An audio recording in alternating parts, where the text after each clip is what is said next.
How we all doing on this beautiful Wednesday? My name is Richie Richie of the MHRT Network.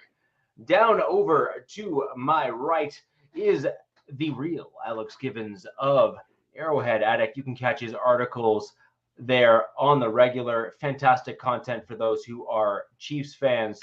You may know that we are absent the Salty Pirate, but we have not lost the gray and the beard. This is important. And we have OG Jack Daniel here, who is, you should all know who OG is if you are a Raiders fan. He is well established within the Raider community there and all the various podcasts and within all of the peoples. OG, you and I have known each other for a couple of years now. How are you doing tonight? I'm doing great. It's good to be here. Fun to come in here again. I haven't done this in a while. And so, yeah, Captain Jack's not here, but tonight you get Lieutenant Dan. Lieutenant Dan. Fantastic. And, of course, our Chargers representative, because we need to represent the entire division, including the Chargers. That's the only reson why I'm here. That's the only reason why I'm here. Huh? Is that what we're doing? That's the only reason I'm here too, Coach. That's fine. If you're gonna treat the Super Bowl champs like that too, then I don't feel as bad. But it felt like a shot. It felt like a shot. No, not at all. I also consider a little jab. I consider both Coach and Alex both good friends. Certainly at this stage here. I mean, we've known each other now for well over a year, and this has turned out to be a fantastic podcast. Down to the bottom right corner of your screen is Coach Defense of the Lockdown Defense Podcast. The staple show on his channel is the Tuesday night show with Coach Kurt. I was unable to attend yesterday. It will be on my hit list to join next week because that's important. You missed it because we had more Raiders fans in the chat yesterday than anybody else. We had two Raiders fans of the Chargers. It was live. You missed it. That's fantastic. And guys, that's really the whole point of this show is that, you know, we for most of us, we have our own channels and our own content, but you'll often find that especially Coach really goes into other teams, not just the Chargers, but he has unique Chargers content for all of you Chargers fans as well. But Coach, on your channel in particular, you really go into football, not just exclusively Chargers, given your background and stuff, which I think, again, given your background and your colleagues' backgrounds as well, being within, the football realm and stuff, you guys are football fans first and kind of have your own team affiliation second. Yeah, we try not to be too biased on our avenue, on that lane. Yeah. Right. We try to keep an objective opinion. I think that'll draw more fans in and draw more listeners. We not just spewing, toxic venom about your team every day. Yeah, but obviously for the Chargers fans, Coach does have Chargers specific news and content as well. But for all of you Raiders fans and Broncos fans and Chiefs fans, Coach's channel's got some great content I think you're going to be really interested in. He breaks down whether it be schemes, roster moves, things dovetailing together, and intermittently over the week, Coach, you've been inserting other videos in terms of just football things. For example, this past week you had a little breakdown on the running backs and that sort of thing. Don't think just because I'm not there live that I don't pay attention or watch your stuff. And so I think that's some interesting content that all of you would likely very much enjoy as fans of this wonderful game of football. We have a great show for everyone tonight. Just to break down what we're going to discuss so you can all prep your questions, prep your ammo to poke fun or scream at me and all that kind of stuff. I love that kind of thing. But we're going to break down some camp news in terms of from each of our camps. We're going to break down injuries, new signings, and then we're going to kind of go around the room and really discuss our first preseason game in terms of what we expect, who we think is going to shine, who we think is not going to shine, and kind of get into some other details in terms of what we want to see versus what we think we might see. And particularly for me, I'm not going to speak for the other guys here on the show. Those two things differ greatly. So with that in mind, Alex, want to just go over some camp details from the Chiefs, get your feedback, and give us what to expect from the reigning Super Bowl champs. Yeah, so, I mean, biggest story of camp still continues to be, Chris Jones holding out and, what's going to transpire with that. There was an article, it's kind of a Brett Veach interview that Sports Illustrated did. I want to see when this came out. Yesterday. So, I mean, that had some, I know Chris Jones tweeted, KC, I love you, kind of some cryptic posts that make it seem like, something might be happening. But after reading the article with Veach and just kind of, I guess, getting more of the front office's sense of how this is played out, I'm way more confident now that a deal is going to get done, and we're not going to see a repeat Tyreek Hill type situation. Trade him off for a bunch of picks and just reload, because like I've said, you can't. It's one thing to do that with a wide receiver when you got Patrick Mahomes throwing the ball. It's a whole other thing to get rid of the one of the most dominant pass rushers in the NFL and not replace him with anything. So that was obviously. So that was your interpretation, because I mean, on X, I'm still struggling to go down that particular route, but on X, we saw a few tweets on there that were certainly contrary to that as an opinion. And so I that was really what I was reserving for today's show. Is I really did want your feedback on that, because I mean, there was certainly. Well, I mean, he tweets KC, I love you all the time. I mean, okay. was just I mean, he's always tweeting random stuff like that, but I think with the optics of what's been going on, people wanted to probably dig a little deeper into that than needed to, but same time, what was he, top 10 player in the NFL top 100 list, like second in the NFL in sacks last year, and don't really seem to be a giant priority to get him, the money he wants.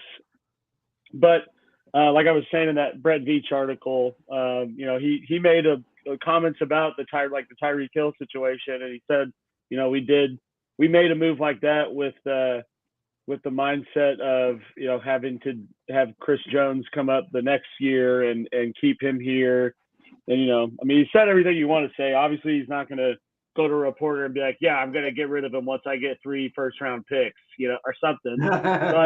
But like it felt good to read more from the GM, and you got the sense that what was put in there, that's going to happen. I think they're just probably trying to find some way to have someone restructure or something, because I think from here into the next 2-3 off seasons, there's going to be a lot of key contributors come up that are going to, get extensions and probably want to be near the highest paid at their position.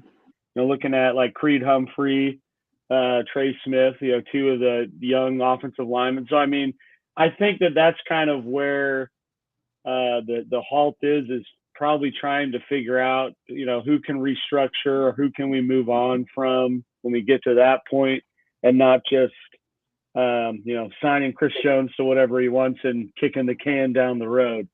So, and I mean, Veach even said, he's like, the contract talks have halted a little more than I would like, but he's like, I expect that it'll all ramp up here as soon as preseason starts to go.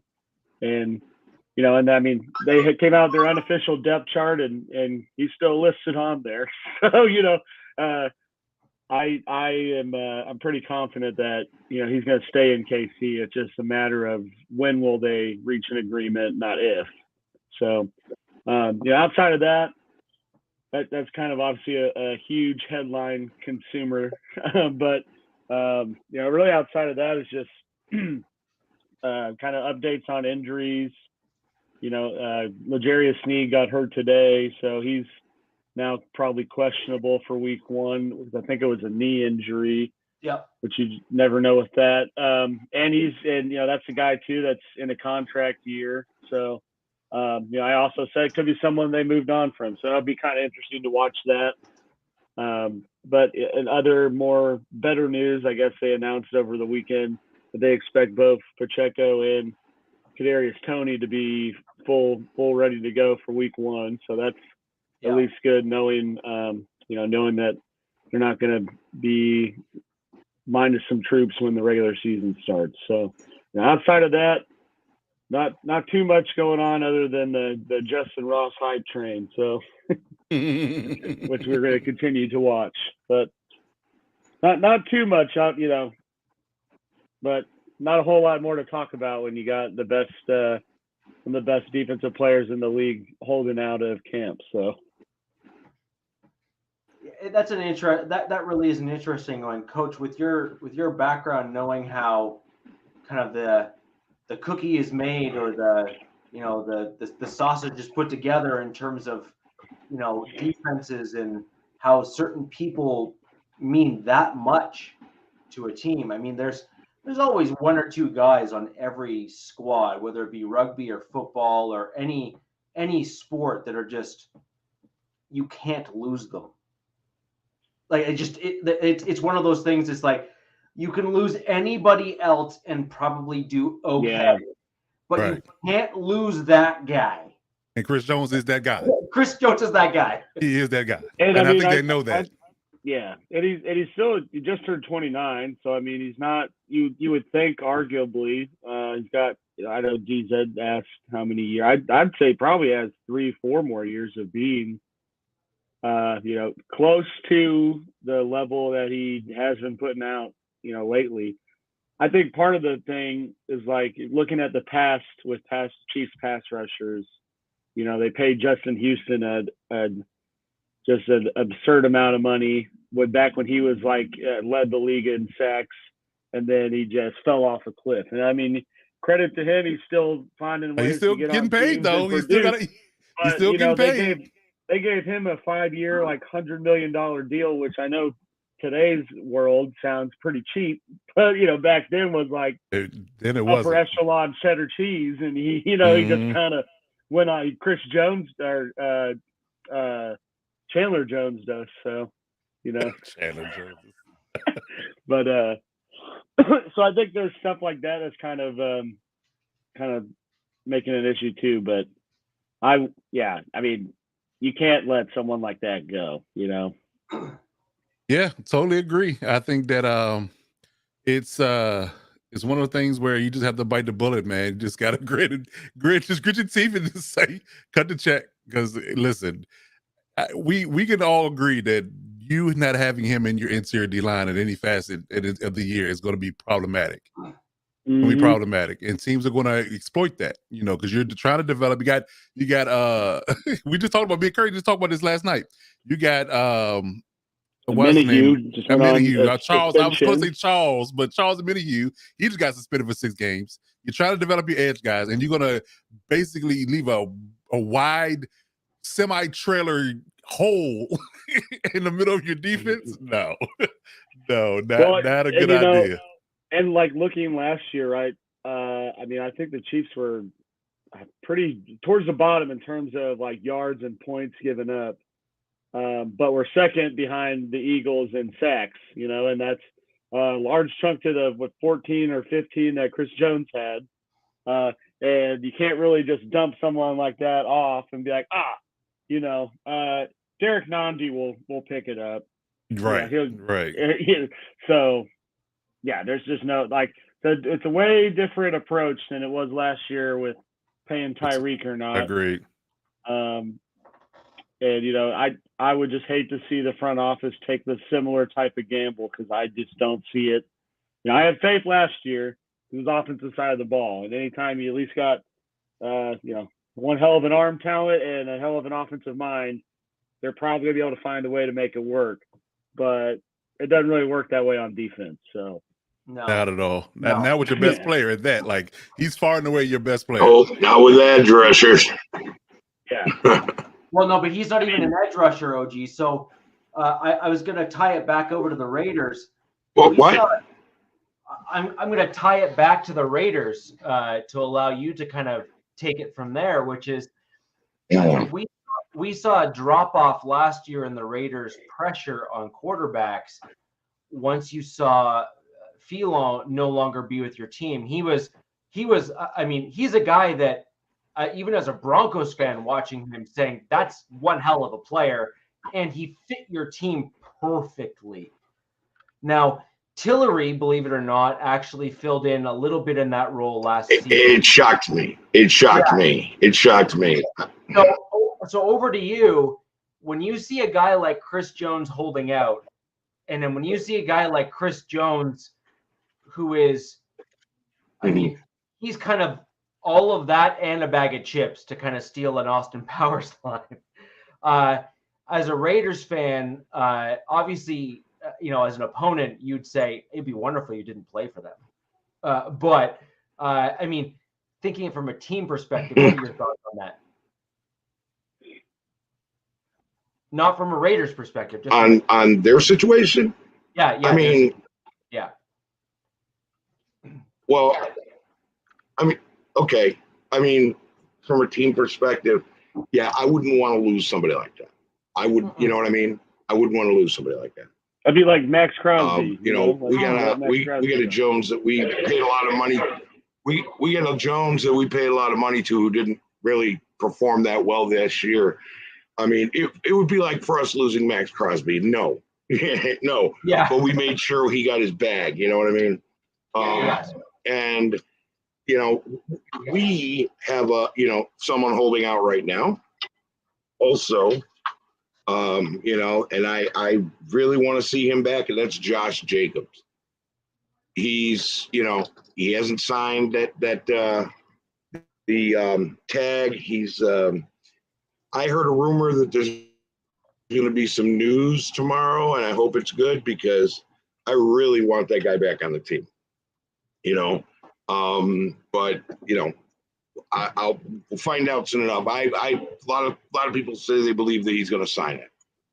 I hope so, but I don't know. We'll find out. That's the thing from our camp. No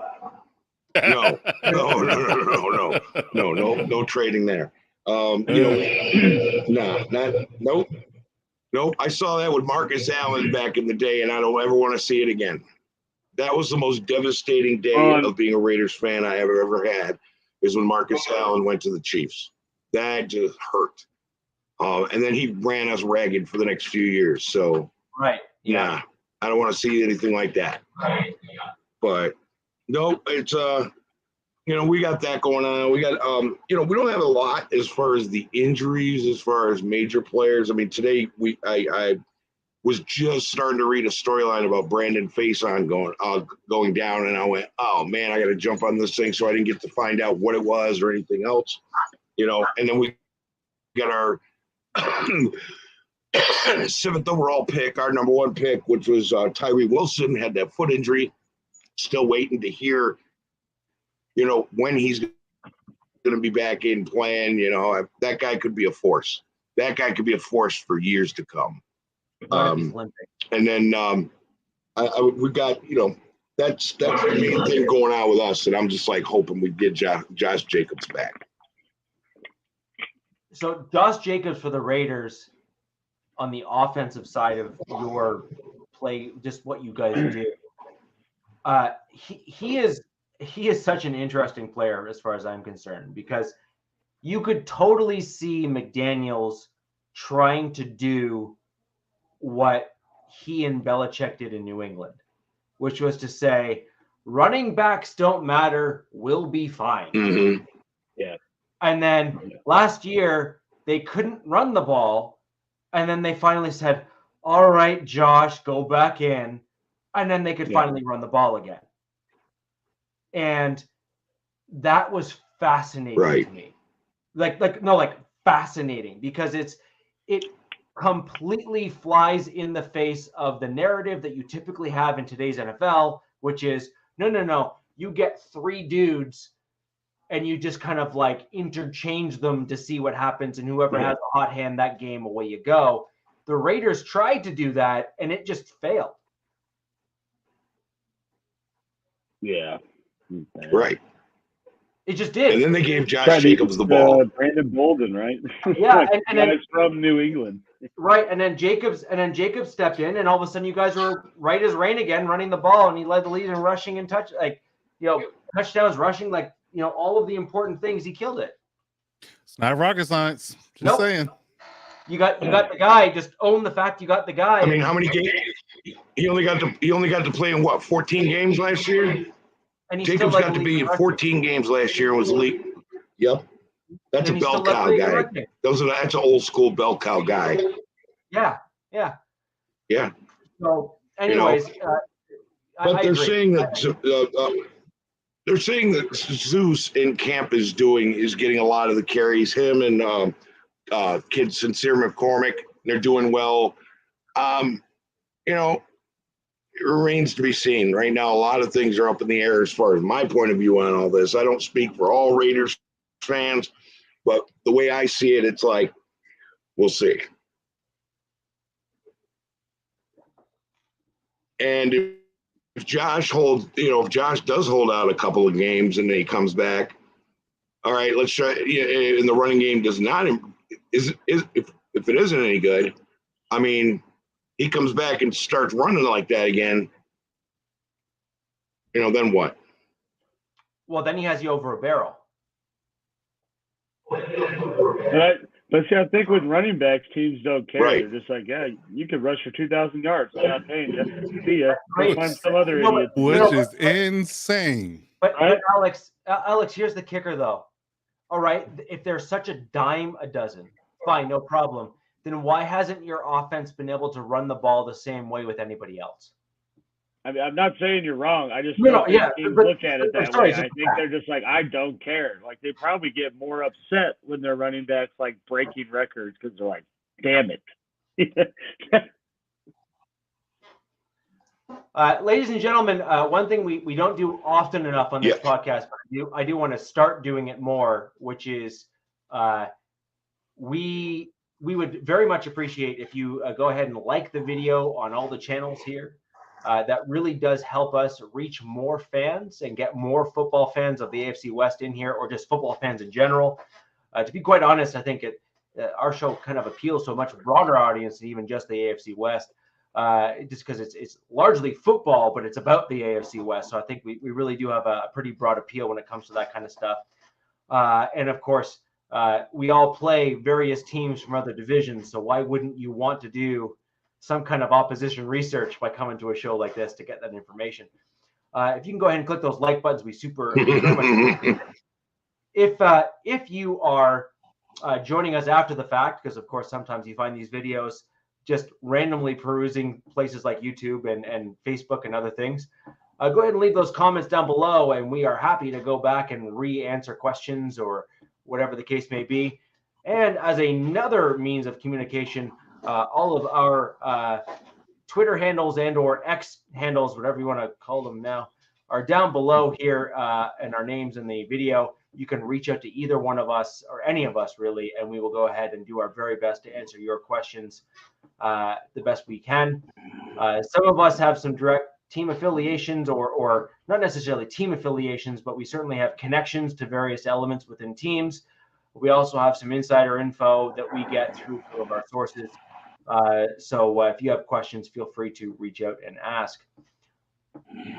Thank you, Jack. I appreciate it. I really do think that our show is among one of the most unique you're going to find. It is so we need to get the undisputed time slot. I think we do. Send it in. Hey, Skip, cut the check, bro. Cut the check and we there. Yeah. Was it true that they're gonna have? I know it's off. Sherman. But is Lil Wayne really gonna do it though? Like Lil Wayne too? Lil Wayne and Richard Sherman, apparently, yeah. But I think Lil Wayne's gonna be like a guest type of I thing. feel like Lil Wayne's like codenamed himself to not even be able to talk though. Like they're desperate. They're desperate. Little They see Wayne- McAfee. They see McAfee getting that deal with ESPN. They see Shannon in the wings going somewhere else on his own platform. They're struggling. Let's just say it that way. They're struggling. Well, because it's not even like if you watch that stuff. I mean, Skip Bayless doesn't even like. He doesn't debate. He just yells. He just interrupts. You know.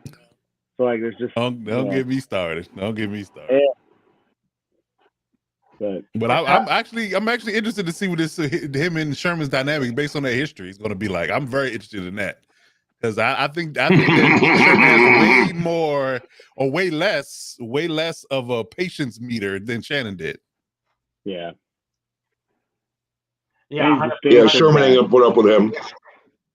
Exactly. Appreciate the shout out, GA Patriot. Appreciate that. It's this is really what the show is all about, is kind of allow all of us to reach people that otherwise wouldn't reach us. And also it allows you to find other content creators that are directly involved in the NFL world. We will be doing our best to bring you more content creators for other teams as well this year as well. I will be reaching deep within my Rolodex to pull out more guys to pull into the show to come on and give us perspectives.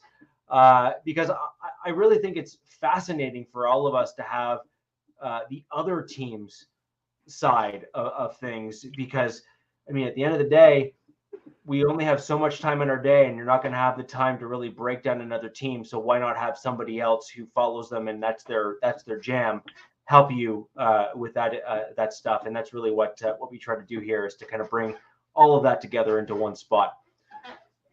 But he doesn't have one. We've been trying to talk him into it. He hadn't done it yet. I listen. I'm a tease something. I'm a broach him with a topic and see if he bites on it. That might get him to sign up for YouTube. It might. Yeah. So we'll see if we get with this fall. By this fall, he has not one. There we'll yet. Yeah, we'll see. We'll see by the fall if he has one or not. I got something in the bag that I'm going to proposition him with to see if he actually starts one after that. So I'm gonna coin his channel as Arrowhead Bullseye or Arrow in the Target, something along those lines. One of those two would be a great start. I don't think Ketchup and Mustard is a great start. Wow. As a show. Yeah, I don't think that was in the consideration. No, definitely not. I like it. Then. Yeah, but I do think something like Arrowhead Bullseye would be a good choice to kick off with. But guys, I really don't think you understand that when you actually go to Arrowhead Addict, one of the reasons why we found Alex here for the show was just how well written his articles were on that site. They really were. They were spectacularly well written. And Alex, as you know, I happen to know a few people at Arrowhead Addict through the years, and you know, your articles were always, they kind of went that extra mile, and I think that's what is so important because of your probably due to your previous playing experience. I think that really helped you kind of delve into things a little bit more than others could, just because others just don't have that experience. I appreciate that. Yeah, but I'm going to throw over to you, Coach.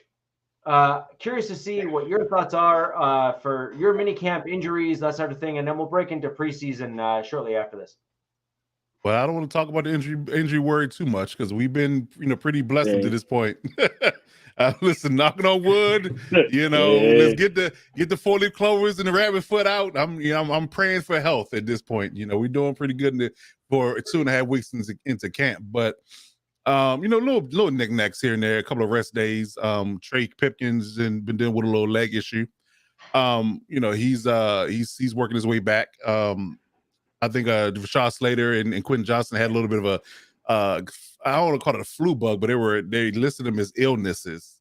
So they sat out a couple of days. But overall, outside of Sebastian Joseph Day, who's dealing with a quad issue. I think that he is out for a little bit of time, but again, very cryptic in regards to what the actual injury was from Brandon Staley. So so that D tackle, our starting D tackle is going to miss some time, but again, it's early. I don't think he would have played in the preseason anyway. So the idea of him being a veteran and getting him back healthy at the earliest is probably the biggest priority there. But overall, like I said, we haven't had any real tumbles. JC took a few days off to rest his knee. He's back in pads now. They actually had a very physical padded practice today, ironically. He didn't participate, obviously, but it was a nice little padded practice. Some one-on-one drills with the running backs and linebackers. They got a little chippy, so that's good. A little bit of fire, a little bit of intensity going into the weekend when we got a preseason game on Saturday night. So, I mean, overall, it's been pretty healthy and pretty positive. I think that the offense of guys that they've interviewed that I've seen and the reports I've seen come out, they all speak glowingly of Kellen Moore's offense, so that's a good sign. Whether they have to say that or they really believe it, hopefully that it rings true. I think that it's a pretty good sign that they're liking exactly what he's doing and implementing and how things are moving. We've seen quite a few big plays out from Quinn Johnson, Josh Palmer, and company in practice, and the clips we've been seeing from fans and what the social media team has been putting out.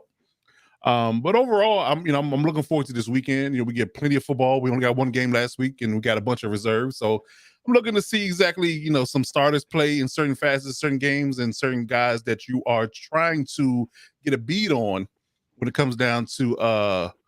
I'm actually going to talk about the DZ in a minute, but with some guys we're trying to get a beat on, we're trying to see exactly how they go up against live action again. In their rookie year or their second year out, from being drafted. So I'm definitely looking forward to see our reserve secondary play. Jasir Taylor, Dean Leonard, a few other guys, that are trying to ascend when it comes down to their talent level.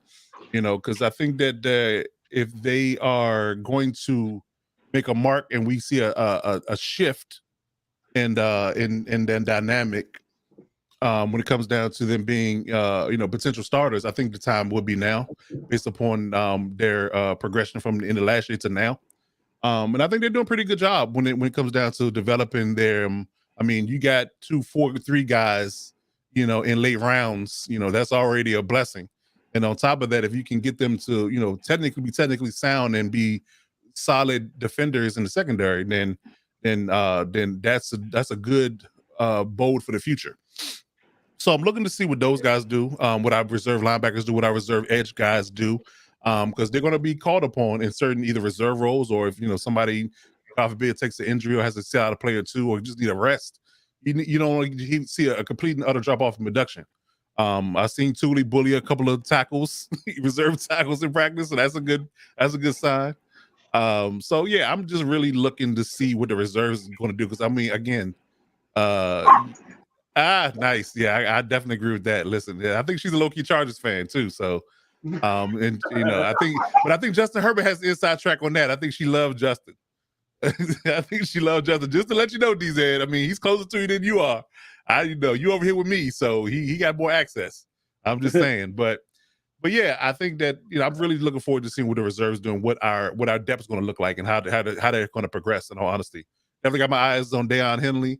Our third round pick. I want to see how he does. I want to see how our reserves wide receivers do, especially. And yeah, I'm really looking forward to DZ's point. I'm really looking forward to see what this interior D line does. Because I think that with Sebastian Joseph Day being out, even though he wouldn't have played anyway, Austin Johnson working his way back from injury still, he's on the pup list. The guys that they drafted and brought in as UDFAs, I think it's their time. If you want to seize a moment when it comes down to being able to make a 53, the time is now when you got guys that are ahead of you are hurt. I'm sorry, man. My bad. Listen, again, don't kick me while I'm down, man. I'm sorry. I'm just saying. I just see the glimmer in her eyes when she talks to Justin.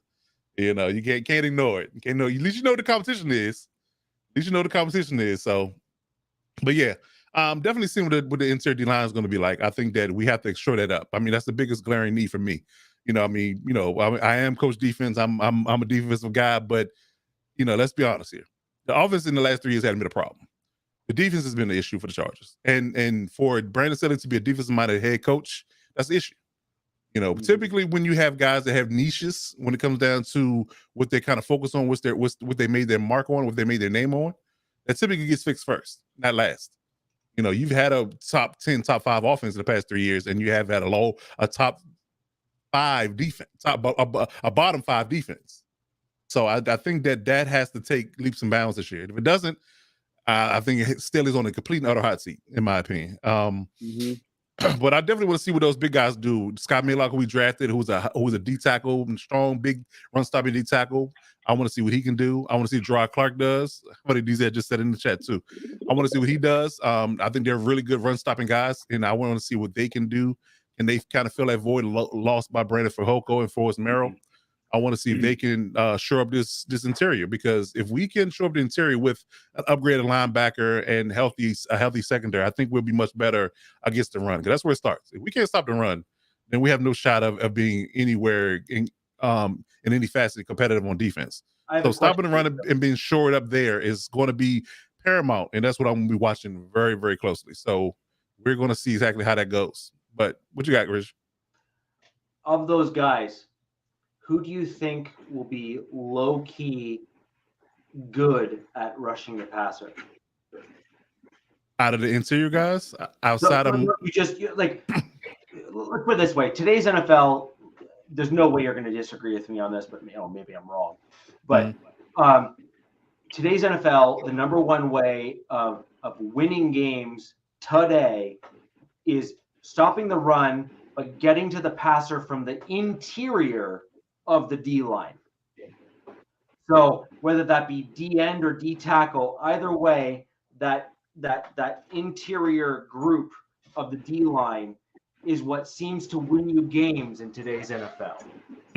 So of those big body dudes that you were just mentioning, behemoths that you're saying, hey, I think they can stop the run, where they really differentiate themselves, in terms of, a guy that gets paid $3 million a year from, 15 to 30 million a year is, can you get to the passer too? And Chris Jones is a prime example of a dude just like that. He came into the league as an above average guy, and then really showed out and turned into number 2 in the league from the interior at rushing the passer consistently. I mean, if you're going to say Aaron Donald's number 1, you're pretty hard pressed to say that anyone else beats Chris Jones at the There's no argument for me. Chris Jones is definitely 2 in my book. Yeah. So then the question is, all right, it's like over to you in terms of your comments there. It's like, we just been talking about Chris Jones for a little bit. And the next step for some of those guys that you just brought up are, can they also get to the passer? Well, it's a good question. And I do believe, I don't believe that we have Chris Jones in camp in the making. I don't believe that just yet. It'll be nice to say that I can, just fly off the handle and say that, I believe X, Y, and Z is going to be the next Chris Jones. No, I don't believe that they are that just yet. I think that they've been brought in. And again, there's no guarantee that these guys make the roster. I would like to believe they do. But it's a matter of, what they do in camp. And I think the preseason is going to be very paramount to the principle of whether or not they make the 53 outright. Yes, Scott Maylock was a draft pick, but again, who doesn't practice squad draft picks when they drafted in the lower rounds? It happens all day. Yeah. So it ain't no guarantee. So even sometimes they give a flat out release. They're not making real big time money on the cap. There's not a big big hit there. So I would say that I think that those guys were brought in and drafted for specific roles. I think they have. If you had to put a scheme tag or a label tag on them, they're run stoppers. And I think they have to, progress into the mindset of being more of a dominant figure in their pass rushing realm.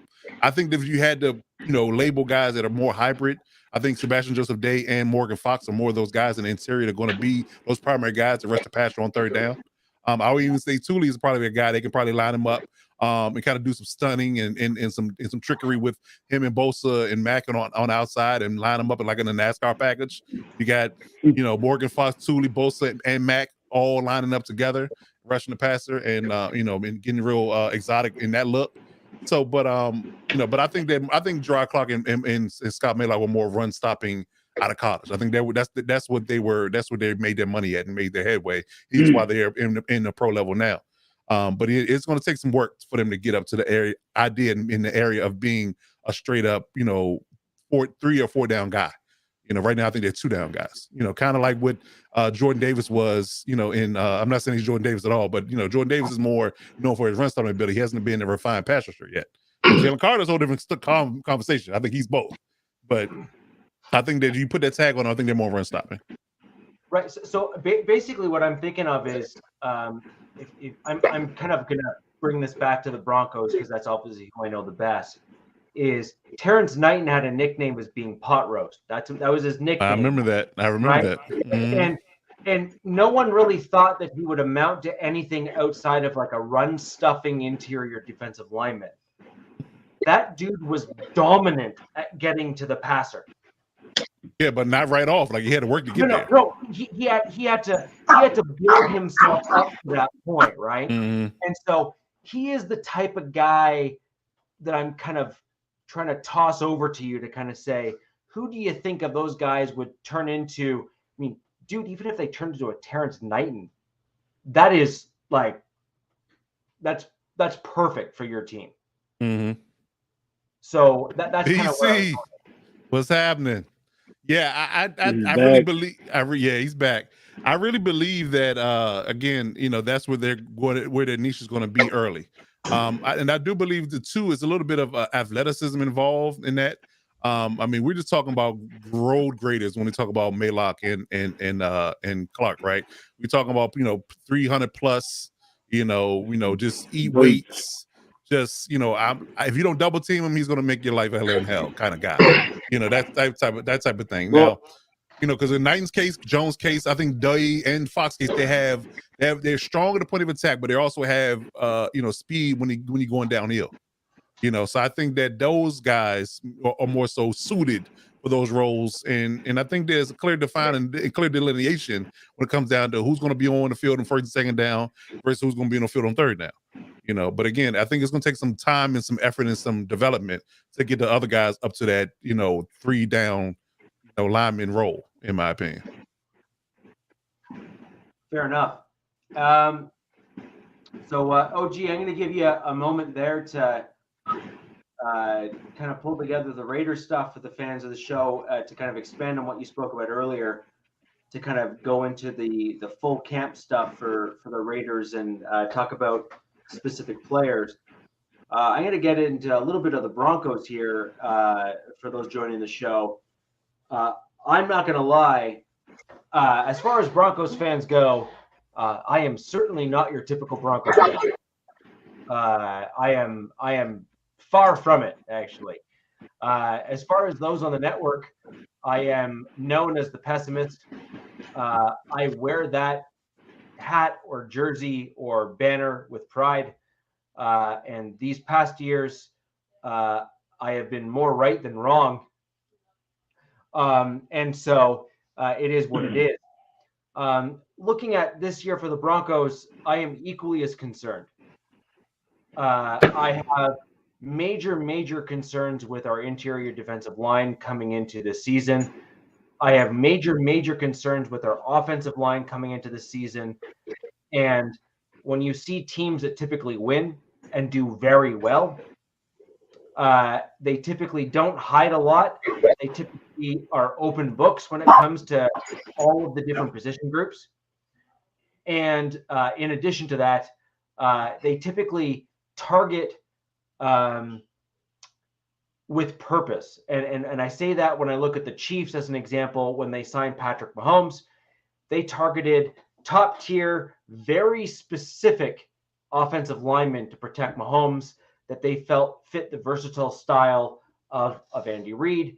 And I think that really helped their team get to where they are today, 3, 4, and 5 years later, and will allow them to then develop other offensive linemen, take flyers, etc., on other guys as depth pieces to then develop in behind them, because that's what the best teams in the NFL do. They build that back end depth as secondary kind of tiers.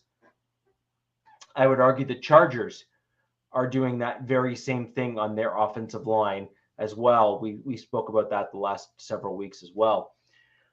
With that in mind, we had yet another injury, because why not? We are, in fact, the Denver Broncos, and that seems to be our MO. We are stealing the crown from the Chargers because, you can have it. Yeah. We don't want it. I don't think We anyone don't wants want that it. crown. Yeah. No. Yeah. No. Yeah, That's like the last place trophy in fantasy. Nobody wants it. That's right. And so for all intents and purposes, this is the crown that basically looks scarily like a dunce hat. If we're going to just kind of be honest. And so we had our starting right tackle go out, Mike McGlinchey. He has had injury problems the last couple of years, so this really should not have been a tremendous surprise for people. Yet another great reason why we did bring back Cam Fleming, which I thought was a great depth piece for the Broncos.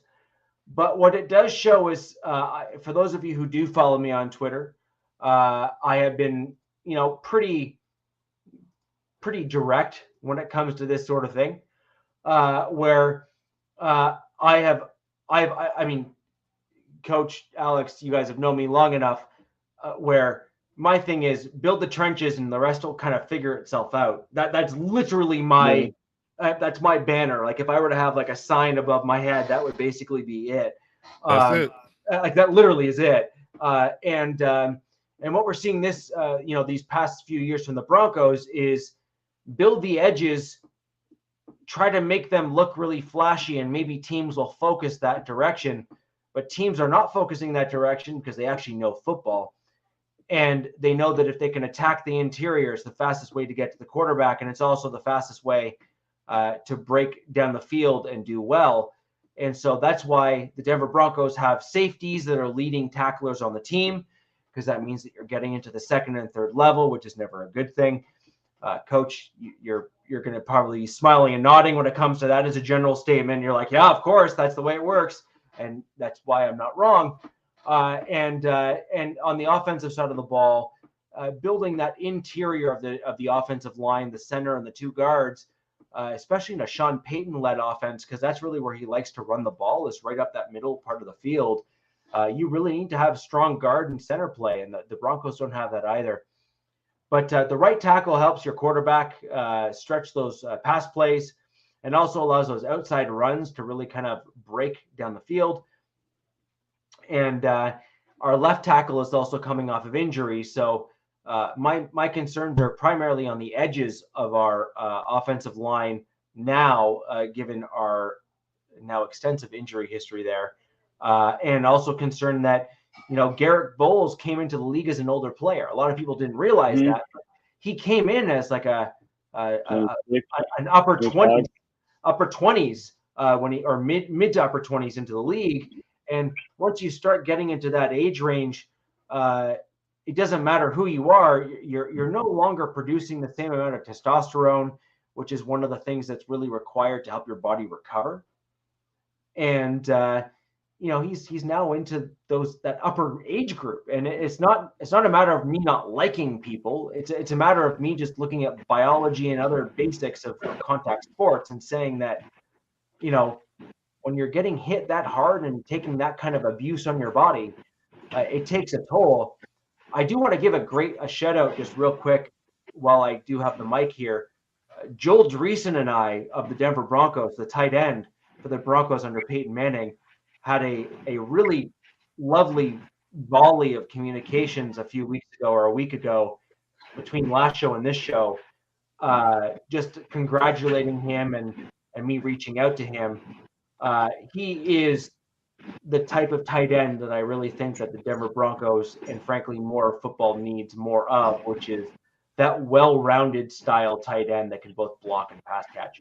So I did want to shout out to him and just say thank you for actually responding and having interactions with fans, because it's a lovely thing to have as a fan of any football team, is to have those types of interactions. So with regards to the Broncos, after seeing and hearing depth and stuff, what are your guys' thoughts in terms of where the Broncos are at coming out of camp? given the fact that we've lost Tim Patrick, we've lost our starting right tackle, and with McGlinchey? Is it like to be determined how severe it is, or is he like out I'm reading it. This says a knee sprain, 2 to 3 weeks. 2 to 3 weeks. You have some, which could compound into something worse. Yeah, exactly. Rushes back or so I mean that's not all. So basically he's just out for preseason, ideally. Pretty much. Brad, I'll cover this just in a couple minutes. Thank you for joining us. Australia. Appreciate you. I have some friends down under in the Melbourne area. In the Melbourne area. Yeah. So and I think you probably appreciate the fact that I'm a rugby player. I did not play Aussie rules, but I did play the European rules rugby. But I know rugby's big down there.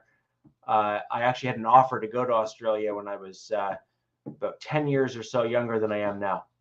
So I have a lot of I almost went. I'll just put it that way. I almost went. So what are your thoughts, guys, on the Broncos outside of where we just kind of went with McGlinchey on the fact that I do agree, by the way, Alex. I think it could actually expand into something worse. Yeah. Yeah. Well, let's not hope that it gets to that point. We have another Australian in here. Oh, do we? Huh? Yeah, Port Adelaide Raiders. He's in Australia. Oh, nice. Nice. All right. We expanding, fellas. We international. We global. We international now. So yeah.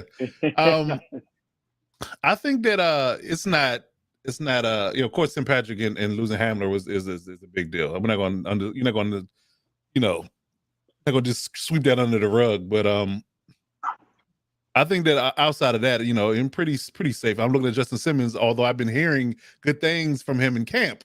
He went out of growing. Yeah, growing. That's questionable. And that could be tricky. Soft tissue injuries, that could be tricky. Hopefully that doesn't linger. But overall, I mean, it's not horrible. Now I got a question about what you feel about what Sean Payton said about preseason rules.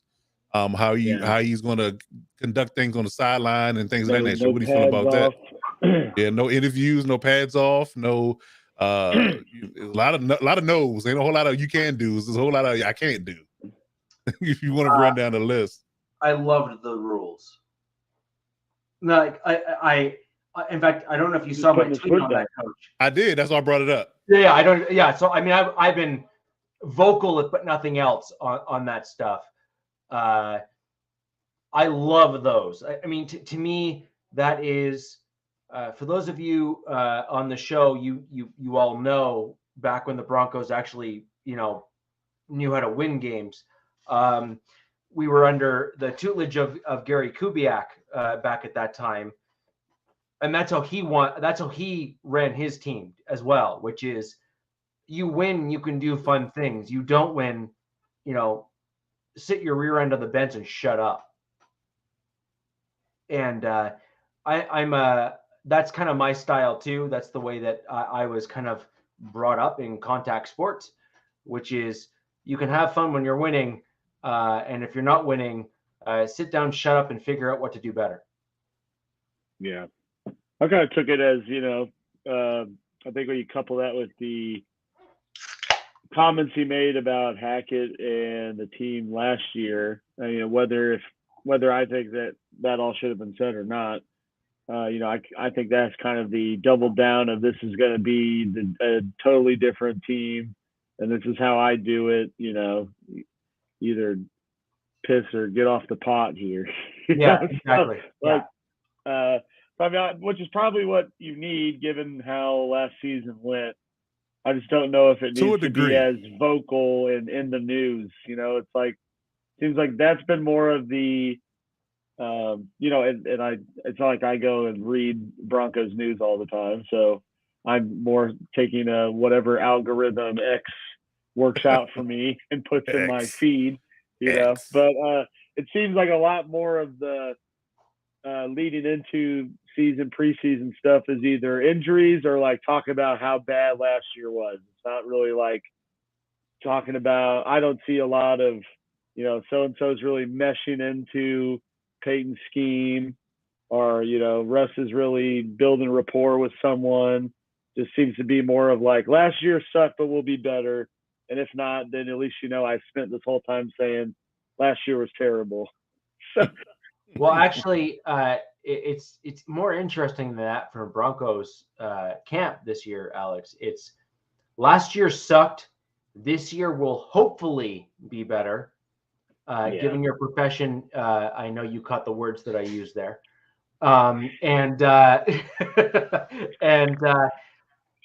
And then there's also and by the way, I'm still not happy with things. Yeah. That's literally been the general theme. If I'm going to just very, very bluntly break down what's come out of a Broncos camp. And that is concerning to say the least as a Broncos fan, because what that shows is that the front office and Sean Payton is clearly very direct in how he communicates. Yeah. So this is not a Sean Payton problem. This is probably more likely than not a front office and GM problem at that point, if the general consensus of what he's looking to try to do and how he's wanting to do it is not being followed, because that's really the goal of every GM, which is to say, oh, you want to do blah, and then the whole ship gets steered in that direction, and that's what's supposed to happen. And so obviously there's some puppeteers that are still behind the scenes that are not actually, maneuvering the marionettes the way that Sean Payton is wanting them to be maneuvered. Yeah, I think you got to be careful though. Like, you can't go. I understand that it was completely off the rails last year. I mean, you want to get the train back on the track, but you got to be careful about going. That. Yeah, and I think you can't go too hard in the paint when it comes down to being a disciplinarian and being a stickler and drill sergeant military type vibe with players these days. It's not the days of old in a sense, and I think that if anybody paid attention to the situation going on in Washington, about Eric Bieniemy and how tough he is on players, you have to be careful because every player isn't receptive of that. Unfortunately, it used to be where you could just be one way with the entire group and everybody just bought it. And it is not that way in the National Football League nowadays. People have options. So, they can do other things. The difference between a competitive, successful franchise and a dumpster fire one, right? Like Bieniemy was in KC being the same type of coach for 5-6 years, and you didn't hear anything about that. You didn't hear people bitching. You didn't have the head coach who handpicked Bieniemy to go there, throw him under the bus, talking about that. It was just like you either get on the ship or you're staying in port. And things happen, but then you go to Washington and it's like the news is players complaining, and I always think when like that stuff is hitting the news, there's a bigger issue than scheme, or player fits. It's like a culture thing.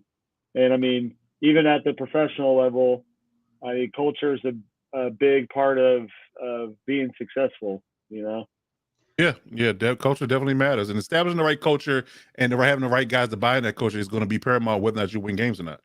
Yeah, that's the thing. It's not just about talent, and not about X's and O's. It's about chemistry and synergy too. This is a great transition, actually, for OG to step in, because I actually think that is exactly what we're seeing happen with the Raiders right now. Mm-hmm. Is I think that there was a select few players on the Raiders that your head coach and the GM both identified that were not fits for the style of culture that they wanted to have with the Raiders organization. They were good players, some of them, but did not like them as a culture fit to build what they believe will be a successful organization long term. I'm more curious to who those guys are than if that's true or not. Right. Well, I'm not a car Renfro. Darren Waller would certainly fit the comment that I made there. That's a name. Where Renfro. he's a tremendously talented player, but I think there is some stuff behind the scenes that none of us truly know about. But surely the coaching staff and other and are never going to know about. Yeah, like we will never know about it. But I think there was things that didn't happen that I think speak louder to fans, or ought to speak louder to fans from the outside looking in, which is, why didn't he do this? Why didn't that happen? Why didn't those things take place? And I think that says a tremendous amount about what the staff, including the ownership, felt about Darren Waller. Despite signing him to that bigger contract, they shipped him out to get him gone because he didn't fit what they wanted to do, and they were able to present a strong enough argument to get him gone. Who made the comment that because he married Kelsey Plum is the reason why they traded him? Who made that comment? I heard that when we talked about Darren Waller a few weeks ago. I thought that was funny. Well, I certainly would not necessarily discount because Josh McDaniels didn't get invited to the wedding is what happened. But it's see, the thing about this is last year was such a disappointment. I mean, it's still, some of this stuff still a little bit painful, but they're going to do what they're going to do. I don't really see, now the thing is with Waller, some of the fans were questioning him too last year. Okay. Yeah. About injuries that were lingering. It's like, come on, man. Stuff like when I saw it and I heard it and I was like, okay. But when they traded him, I wasn't shocked. I was not surprised. Okay. Only getting a 3rd round pick. A little savage. That's a little sad. A little bit. But and then and everything that went down. And now he's apparently balling. Left like what? I don't know. It's a rough one. That's a rough one. But even if he is balling right now, even if he's balling with his new team, the bigger question is pretty simple to me, right? Which is, so here. Anyway, but no, it's just, everything that went down last year, the way it went down, it was just not pretty. Right. But so OG, with regards to Waller, I see Waller. Somebody put in the chat. So I'm sorry, Raiders. Go ahead.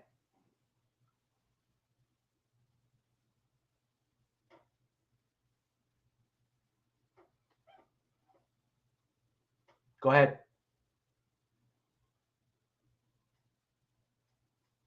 You there, OG? I couldn't hear. Everything froze. I'm not sure if that's my internet or. So where I was going with that was, I looked at the way that Tillery didn't fit the Chargers, but then seemingly fit much better with the Raiders from a culture perspective and even a scheme perspective. That was right. Interesting to me. And then I look at Waller. Mm-hmm. He doesn't fit the grit that the Raiders expect of a player, or the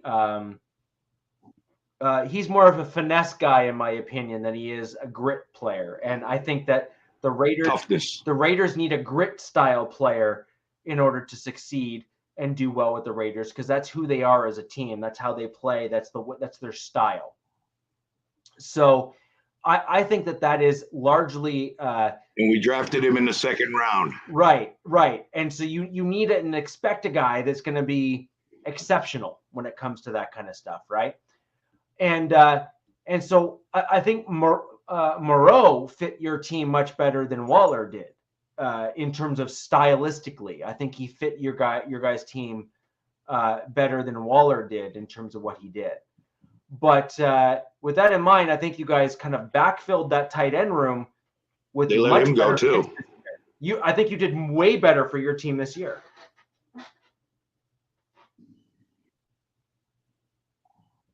Well, the Foster Moreau thing, I'm actually grateful that the Raiders let him go, because when he went to the Saints, the doctors found that Hodgkin's lymphoma, which he beat. but it's like he might not have got that thorough of an exam if he came back. You know what I mean? So, but I'm sorry. There's a comment in here from Raiders 07 that says, I can't wait to see how the Jets-Broncos game goes down, or keep it out your mouth. Oh, yeah. That's going to be a spicy one week 5, I know. No question about that. I mean, when you talk about flexing out the Niners-Cowboys game for that game, that's definitely going to be must-see TV. Yeah. Well, I didn't watch the Hard Knocks last night, but I think the opening is Hackett. Yeah, I'm not, I'm It was worth the watch. Check it out. It was worth it. I'm not a fan, but I'm going to watch that game, the Jets-Broncos game, week 5. Yeah. Oh, yeah. I think we all are. I actually think that what the NFL is doing right now with the fact that kind of came out in the open is on Hard Knocks. I think they're testing to see what the ratings is for that, because the Cowboys are typically ratings darlings when it comes to the NFL and games like that. Why? I mean, even though they haven't done much for 25 years, that's despite the fact that the bigger question though is, if they start getting a spike in ratings and interest and chatter on social media and all the other stuff, they might start hinting at flexing the game as a league to then test whether or not there's a huge market for it. And it could be something that is hyped up over the next, 2 months leading into it. And then they'll announce the flex at the time. Well, can't they flex the Thursday night and stuff now too? I hope so, because some of those Thursday night games are brutal, man. That too, I would do that. I would do that. Make that a solo game. Amazon paid money and was like, "Well, what the hell? I want nice, I want good games here. Let's go." So I don't. I mean, that gives them a flex into some primetime thing, especially if one of them. Well, if one of them's successful enough, at least decent. But I could also see the Jets kind of sputtering out. I think they're very hyped up. And well, my big thing on the Jets, and I'll kind of leave it there for now because I want to go into the preseason stuff and also the depth chart, because I think that's going to really play into our preseason discussion as well, which is the way I'm looking at the Jets-Broncos game is pretty simple. Is I think that the Jets have the potential to start off the season strong, but then I also think that the Jets' success this season will largely hinge on whether or not Sauce Gardner can learn to not hold players in coverage. Because saucing them. No, because he was literally hanging off a dude's shoulders, and then they were saying, on national television, they were putting it as a highlight reel, saying what excellent coverage. And he does hold a lot. He was literally, but everyone does. He was groping the dude and on the highlight reel. And you're just looking at that and saying, why wasn't there a flag? It's a New York thing. Who was that? Who said that? Was that it might have been Asante Samuel. Some retired person went out and said it's like the New York market blows these guys up and makes them good. Was that the time Asante had an issue with Revis? Yeah, it was a couple of weeks ago. But he's like, what did Revis actually do? What has Gardner done? Where you have said that just because they're in New York, they get more praise. All the major outlets are kind of based out of that. I mean, look at the Jets, right? They got the Jets would not be talked about to the degree they are right now if they didn't get Aaron Rodgers, but because they did, everything's pumping it. Every time I gotta get up in the morning, an hour and a half of it is Mike Greenberg freaking talking about Rodgers, and I'm like, there's nothing objective about it, that's what the big medias want. They want a New York team to be successful. That's why up until the Jets got Rodgers, they were pumping the Bills. I mean, yeah, it's Buffalo, it's still New York though, and it was Bills are the team to beat. I mean, you still see it now. And what have they done? Josh Allen, ranked always. I mean, it's a good QB, but like he hasn't done, and he's never been to a Super Bowl or anything like Burrow or anything. And it seems like he gets rated. People want to say he's leap and bounds better than Hurts and Burrow, and both of those guys have gone to a Super Bowl.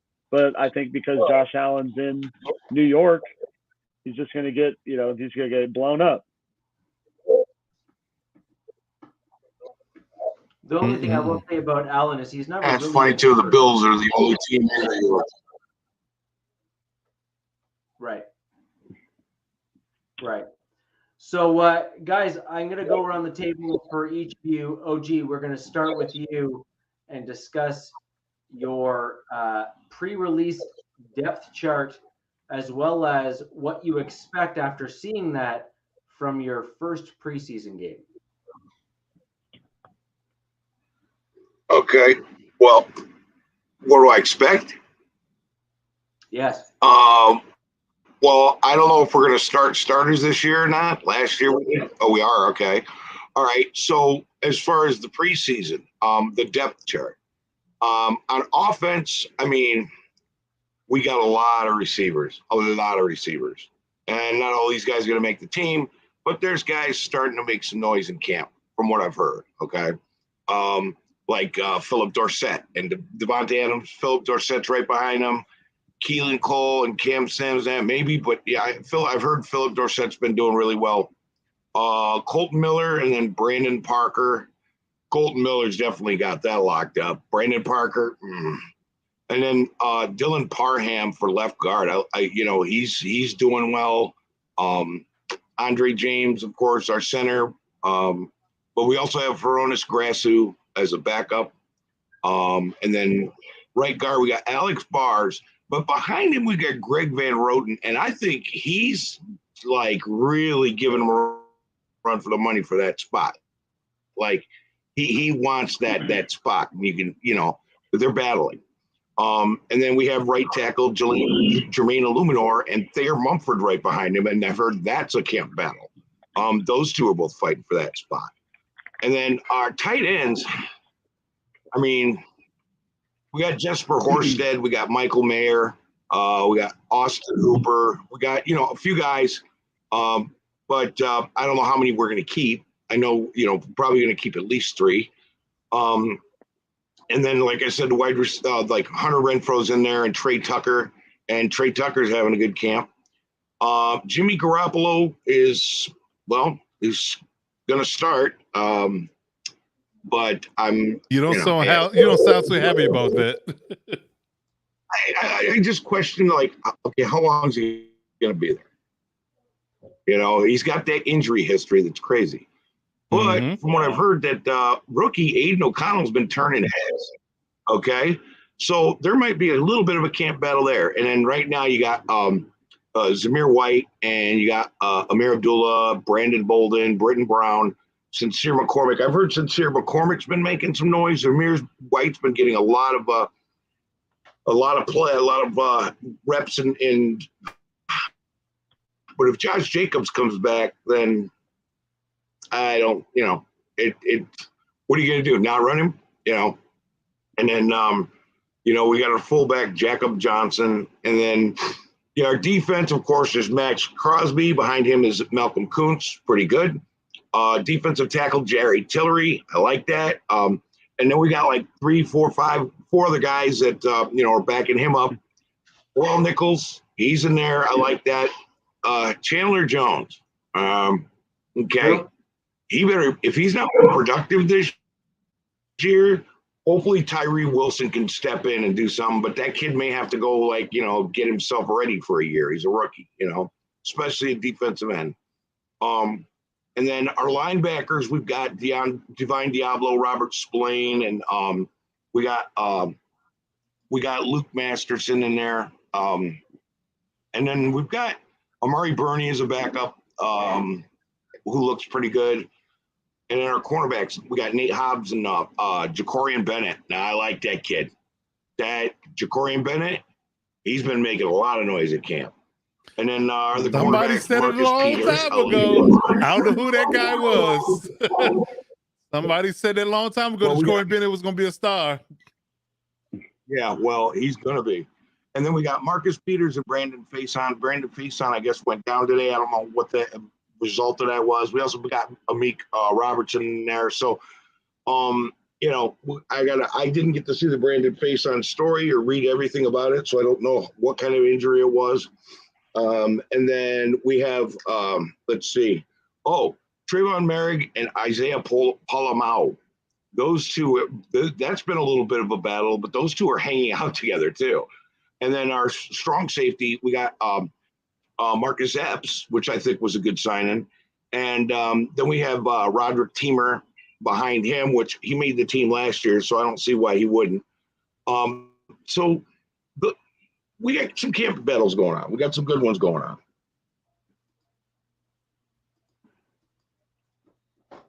All right. I know our defense is going to get better this year. Well, I mean, I suppose that it's a fair comment to make. I think our defense. Well, see, you already walked it back, and that's really what I was saying, right? Which is, I think it's a fair comment to say that we expected the Raiders' defense to be at least modestly improved last season, and it didn't get that much better at all last year. Nowhere to go but up. And so now the question is there room to continue to not go up but go down, or is there basically nowhere else to go from the basement but at least up a floor? So I think that you guys really do need to. Yeah, we'll go up. Yeah, I mean, you guys really do need to. I think we're going to go up. And it's such a waste. And Dave Ziegler.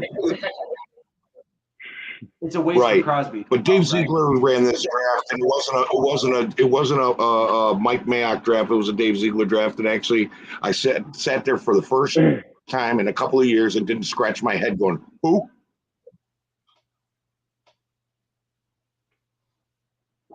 That's fair enough. Although Ziegler did have a few interesting picks in the back part of your draft, but that's a very common Patriot thing to do, which is you backload the draft with guys that you believe are talented but are flyers. And then you hope that they work out. And then every so often you absolutely hit it at the park. That's a very Patriot way of handling the back end of the draft. Oh, yeah. And frankly, actually. Right. Well, the thing is, I'll tell you right now, in round 2, we hit it out of the park. In round 2, we hit it out of the park with Mayer. And when we grabbed Jacorian Bennett, we hit it out of the park. He should have never fallen that far. I just told Jack Kennedy the same thing. I'm very surprised he lasted that long on the draft board. Right. Very surprised. Right. And GA Patriot, I want to see the Raiders defense get better this year. Do you really? I do, because I think that the AFC West presented themselves as being this ultra division last year. And I think that we spoke about this 5-6 weeks ago now, where last year our division made the sexy picks. This year, everyone in our division made the picks that we actually needed to make. And last year, everyone but the Chiefs basically failed. And I think that this year our division can start seeing. I think this year may be the year that the AFC West almost performed similarly to what they thought that we would last year. Because those grinders in the middle of the field, or the linebackers that never get the love that they ought to based on what they do on the field, or the tight ends or the fullbacks or the whatever, those types of players are what our division went out and got this year. And those are the guys that, if we're going to be honest with one another, actually make the biggest difference on the field, because they do the hard stuff, not the flashy stuff.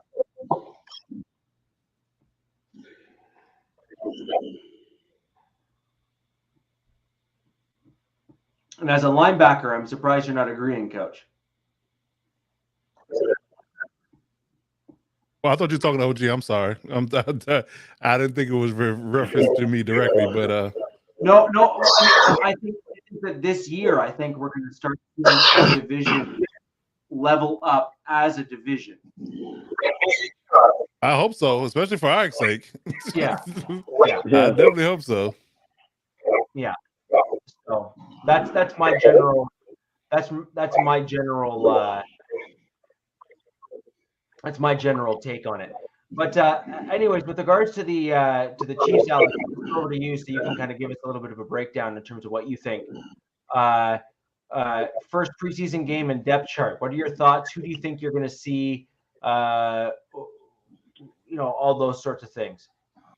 Yeah, there really wasn't a whole lot of big surprises in terms of the depth chart and who, where people were at. I mean, it kind of worked itself out, the way you would expect, like how camp was going and looking at who was in with the one.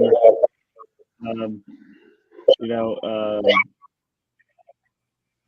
just trying to, and so I think, going into the preseason here, I don't think your Mahomeses, your Kelseys, and things like that are going to be playing all that much.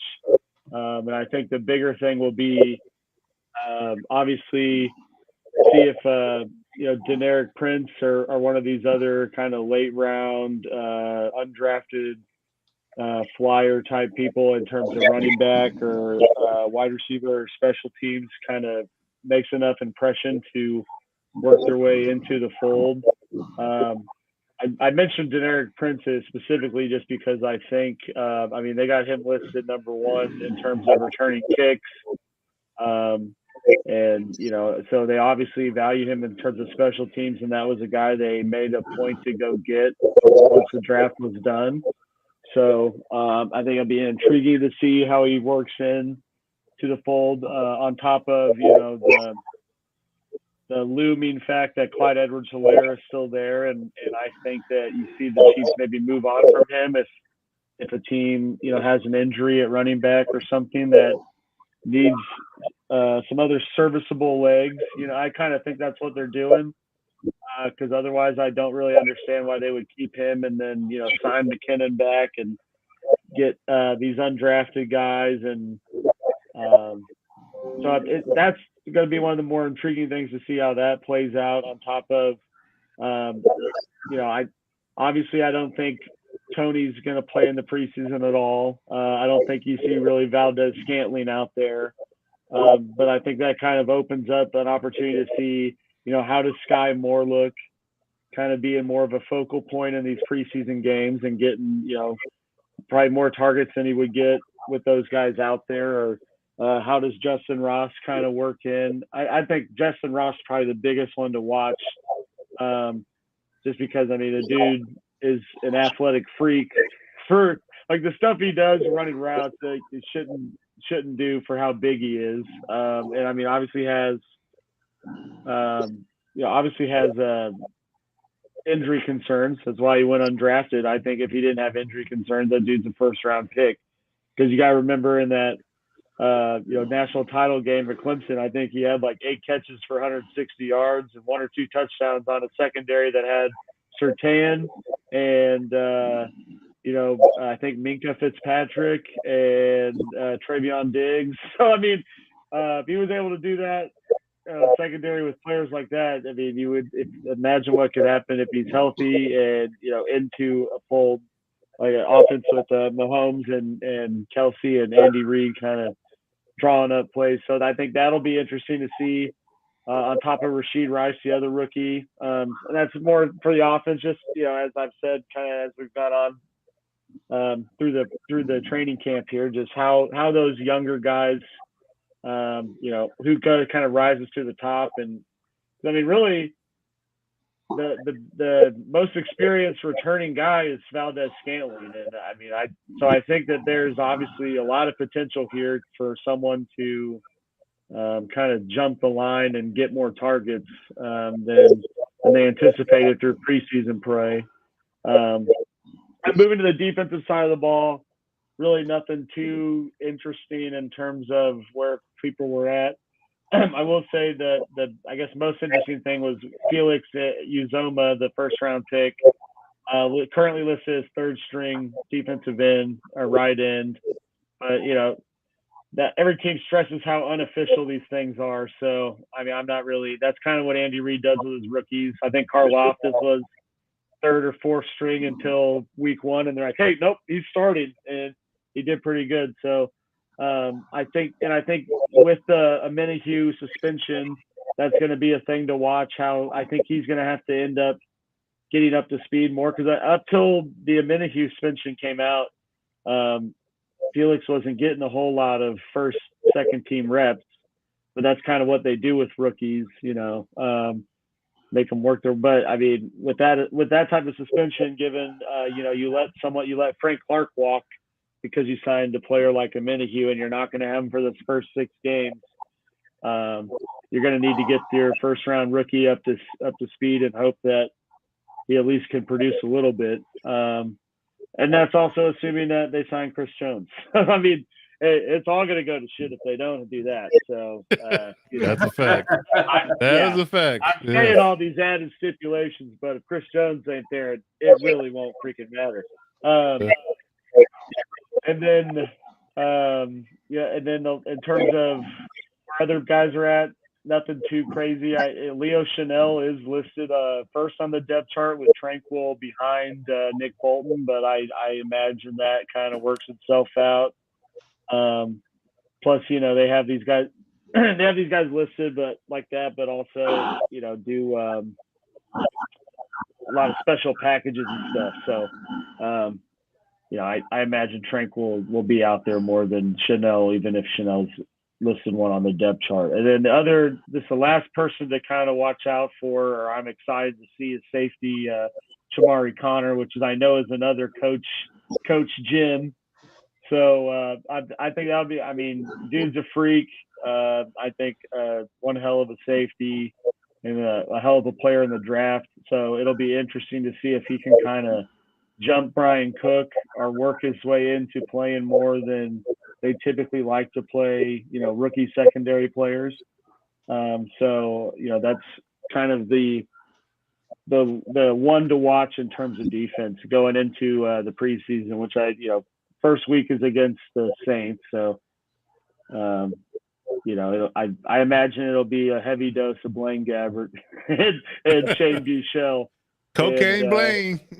Cocaine Blaine, dude, back in Missouri. But, in terms of where guys were at on this depth chart, wasn't too much of a shock. And I think kind of where you saw the pieces fall with this first release kind of gives you a sense of where the battles are going to be going into the preseason games. Indeed. That's interesting. So there wasn't too many surprises for you. I'm going to jump into the Broncos quick so we can start getting through these things and kind of get into some of the details. I was shocked at some of the rankings on the Broncos depth chart. I mean, there was ones that I just looked at and said, what? So as an example, Marvin Mims is second on the depth chart behind Jerry Jeudy. Kendall Hinton is third on the depth chart behind Marvin Mims and Jerry Jeudy. Jalen Virgil is behind Kendall Hinton. I expected him to kind of be a bit of a Sean Payton favorite just because he seems to be the type of guy that I thought Sean Payton would want to use more. So I just thought that he'd kind of be salivating to have a guy like that. Another one that really surprised me was Lloyd Cushenberry being the first team offensive center.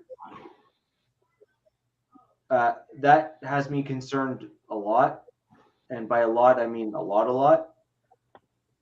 And then you've complained about the Cush a few times. The Cush that could go a lot of ways. I know. That's why I used it like that. Yeah, the cush doesn't get the push is really what the problem is. I see what you did there. Yeah. I see what you did there. Yeah, and that's really a big issue for me. There was a few comments in the chat from earlier. One was my thoughts on Jerry Jeudy. I have a big problem with the Broncos and the fact that they put out nothing but highlight reels and haven't really given you a full scope of what is going on. The Broncos have cut the live feed. That's the Sean Payton way, baby. No peek behind the curtain. Yeah, there's no peeking behind the curtain and all that kind of stuff. And that to me is a bit of a challenge because I've seen some things on some of the highlight reels where let's just say that I'm not happy.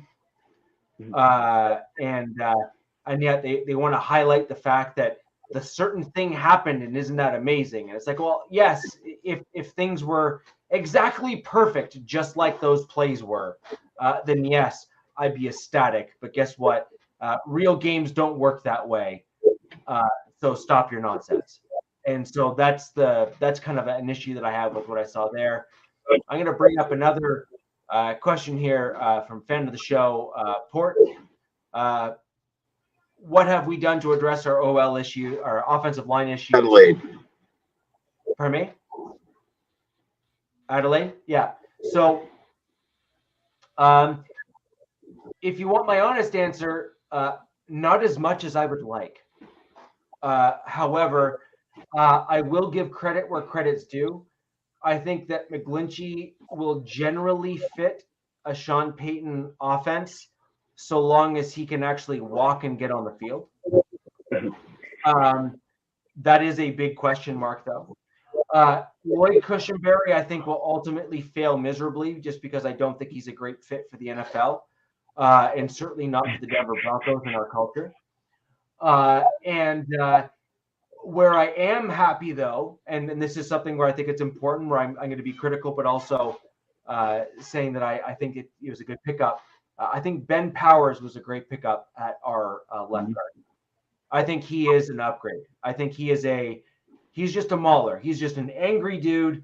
He's the type of offensive lineman that every team should want, who just wants to knock people on their butt and walk away and laugh about it, over beers after the game. I really like him as a player, and I think he's a great fit for the Broncos in the offensive line. Where I think we're going to struggle is Garrett Bowles, I think, is coming off an injury and is likely going to be prone to holding this year, and I think that he'll get called for it. Lloyd Cushenberry is going to get pushed backwards like he always does and get blown up. And then you're going to end up with Quinn Miners, who's going to struggle in his continued development because he's going to try to make up the slack that Lloyd cannot make up. And despite the fact that in the run game, Quinn Miners will literally throw dudes backwards by about 20 yards, that will all be for naught because Sean Payton does like to throw the ball. And I think Lloyd Cushenberry will greatly struggle. And as a result, I think you're going to see a lot of tight end help on the right-hand side of our offensive line, which is going to be unfortunate. And or Sean Payton will adjust his offense to play 13 personnel, 22 personnel rather, where you'll see the two tight end sets instead of the standard 13 personnel where you see the one tight end. So I think that Sean Payton tends to lean in that direction anyway. But I do think that you're going to see the tight ends blocking more with the Denver Broncos than you have in years past, just because our offensive line is just not strong enough. Thank you for the question, and I do appreciate the Broncos questions from, I believe, someone who is definitely not a Broncos fan, because that's what this show is all about. He just wants to know if anyone's going to be able to stop Max Crosby, which I think that's really where it boiled down to. No. Yeah, he was just trying to be respectful about it. He wanted intel. Well, Ben Powers and Quinn Miners will do a pretty damn good job. Aside from that, tell me how you stop Max Crosby, and why the answer is you won't. Yeah, exactly. Yeah. And so I think that's a fair question. Some other really interesting ones were Adam Trotman was our number 1 tight end. I was going to ask you about that if you didn't mention it. I was going to say that's guy. interesting. I mean, that's that guy. That's my guy. What? And he traded for him, didn't he, or did he sign him? He traded for him. And so he traded for him as part of the draft. Greg Dulcich is number 2. And then what's really interesting is Chris Manhurts is number 3. And this is where it gets super interesting. Nate Adkins is number 4. Where is Albert O? And then Albert O is all the way back at number 5. That's insanity. On the depth chart. Wait, did you say Dulcich was 2? Yeah. That's good at least. And so, anyways, that was not good for fantasy because Troutman ain't catching no passes. Yeah, so he's there for blocking. Yeah, that's fascinating to me. Absolutely fascinating. Another one that's really interesting is Tyler Batty making number 3 on the running back chart for the Denver Broncos. Again, super interesting. Jaleel McLaughlin making it 5th on the depth chart in terms of running back surprised me. To me, he was the number 4 guy all day long, but he didn't crack the top 5 or the top 4. So I thought that was interesting. And another one that did surprise me, and this is an interesting one, is of the quarterbacks, Ben DiNucci is the guy that I've been hearing the most from the guy not named Russell Wilson, who they're trying to pump up and pretend that he's, 10 years younger than he actually is Ben DiNucci. DiNucci is old sea dragon, man. He's number 3 on the depth chart, but he's the guy that I keep hearing all the stuff about. And so there's that as well. The other one that should not, I told you to pay attention to a couple wide receivers, Jalen Virgil and where's that guy now? Brandon, where did he go on the depth chart here? Brandon Johnson. Brandon Johnson, number 2. So Brandon Johnson's the guy that I think is going to definitely be making the Broncos 53. And he's a guy that you guys may not remember from last year. He got hurt, and then they brought him on, and he made the 53 immediately after coming off of injury. He's a guy that you guys may not remember from last year, but I think you're going to see some pretty big things from him for the Denver Broncos. So in terms of our preseason game, the guy that I'm really interested in seeing is Marvin Mims. Mm-hmm. He has gone up on the depth chart and is our punt return and kick return guy as number 1 on the depth chart as well. I want to see where that lands. And in that same vein, friend of the show, been on the network before in his rookie season, Montreal, Washington. I want to see how he performs compared to Marvin Mims, given the fact that the team elevated Mims over him at both the return positions ahead of the preseason game 1. Some other guys that I'm very interested in seeing in our preseason games, and I'm just going to blast through them and kind of give their positions. PJ Locke, JL Skinner, both safeties. Isang Bassi, he is a cornerback. I've always liked him as a player. I think he's been an absolutely incredible player at the NFL level and very underrated, given how he plays for his size at the interior spot. I also really want to see Seth Benson. He's the guy that I predicted in our last show that I believe is going to be one of the undrafted free agents that will actually make our roster. And then I'm also very, very interested in Christopher Allen in terms of how he looks in his game in our first preseason game as well, because he is ranked 4th on the depth chart in the weak side linebacker side or one of the edge rushers. And I expect him to end up being on the 53 as well. So those are a few guys to pay attention to. I think that Peyton will probably pull this game out against the Cardinals. And there was another comment made earlier about the field conditions. I do believe that will yield at least 1 or 2 injuries for the Denver Broncos. Sadly, I do think it will be one of our linemen as well that will get hurt.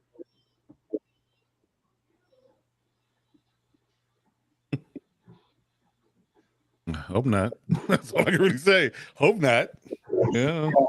I'm simply going off the laws of averages. The guys that we have right now, Lloyd got hurt a little bit last year.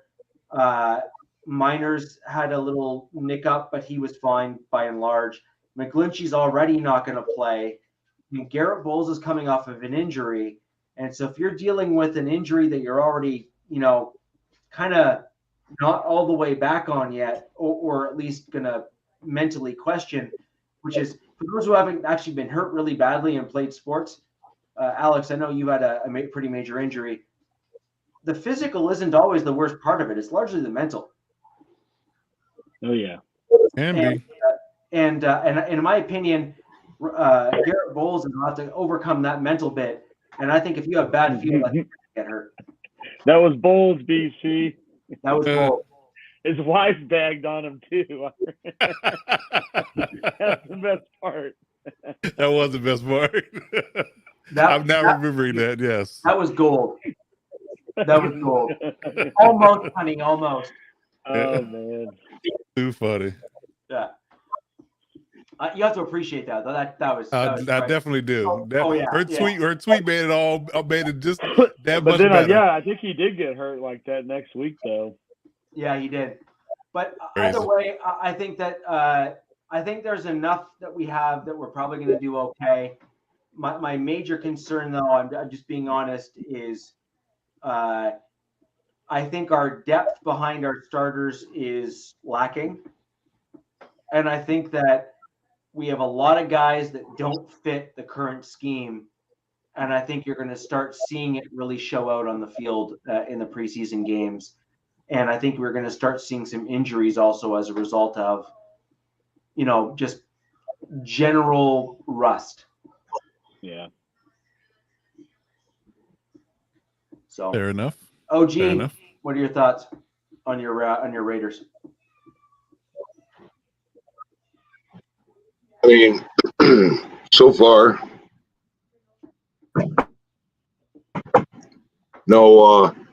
nobody's got hurt too badly. Well, but I mean, my thoughts are this: if they're getting the guys that are going to fit their scheme, and if Jimmy G can stay healthy, don't get me wrong, I'm going to be happy as hell. Okay, if he can stay healthy, that boy wins games. Okay, but that's my concern. If he can stay healthy, if he does, it's great. And our O-line last year's was in the beginning of the season not so great. At the end of the season, our O-line was coming together. So if they can keep him upright, I'll be happy with the season because I know we'll win a lot of games. As far as our running back room, we'll see how it works with their system, with whatever they're going to do. Wide receivers, we got a lot of wide receivers. We're still good on wide receivers. Okay. Devontae Adams is still out there and, can't cover him, and you still got, you still got the Hunter Renfrow out there. When they brought in Jacoby Myers, I was like, okay, man. But then I heard how he's balling out at camp, and I'm like, okay. So, I mean, and we got depth at those wide receiver spots. So I'm like, as far as our offense is concerned, our defense is nowhere to go but up. And I think we picked up enough players to at least improve. So, it's going to be one of those seasons I'm just going to sit and just kick back and watch. I can't – I'm on high blood pressure medicines now, okay? So I can't go crazy like I did last year or the year before. Oh, my God. They put me on an EKG in 21. Oh, I've been – they would have never let me watch a game again. But it's – I think it's going to be better. Definitely got to be better than last year. God. I mean, I think we'll do better this year. I'm just, like I said, going to take notes, watch, wait, let's see what happens kind of thing. That's my approach. But I'll watch every game and try to keep my blood pressure, down.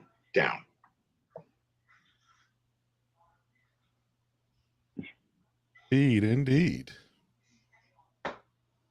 Yeah, I look, hot take. Jack Kender told us in the chat last night that the Raiders have a better wide receiving core than the Chargers. I don't know. I do know. They got a better wide receiver one, I'd say. Right. Maybe. Right. That's collectively, it. No. Yeah. Not at all. Not at all. No. Who's your slot receiver? Who's your slot receiver? Quentin Johnston, Taylor Guyton. I'll take Darius Davis, Josh Palmer's. Huh? I'll take Renfro. Okay. I'll take Renfro. I actually think that the problem the Raiders are having right now with their wide receiver room is they haven't been able to trade Renfro and they want to.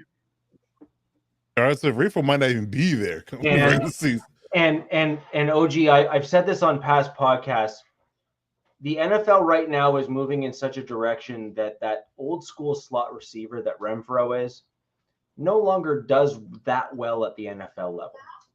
And the reason why they don't do that well, I'm not saying he's horrible. I'm saying they don't do that well. And the reason why they don't do as well as they used to is unless they're elite separators of the football, like Cooper Kupp has been in past seasons, they typically don't have the size to box out the nickel corners like they used to.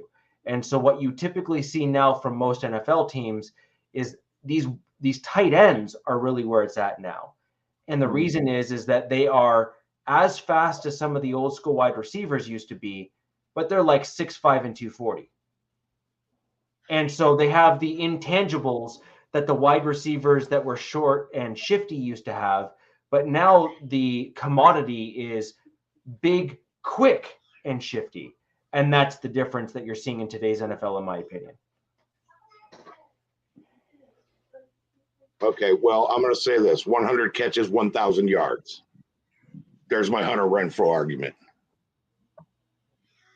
Yeah. Fair enough. What he did in 2021. Okay. Well, sure, but we're in 2023 now, and that's not 2021. I mean, I could go back years. We jumped that. Technologies. Oh, yeah. Okay, now we're doing chat GPI. That's right. We've advanced that much in 2 years.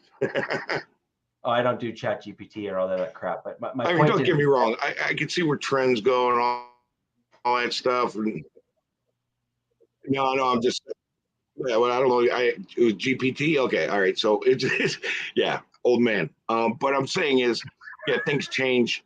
And yeah, some things change, but sometimes the old school stuff can work too. Look at bell cow running backs like Josh Jacobs. It worked last year.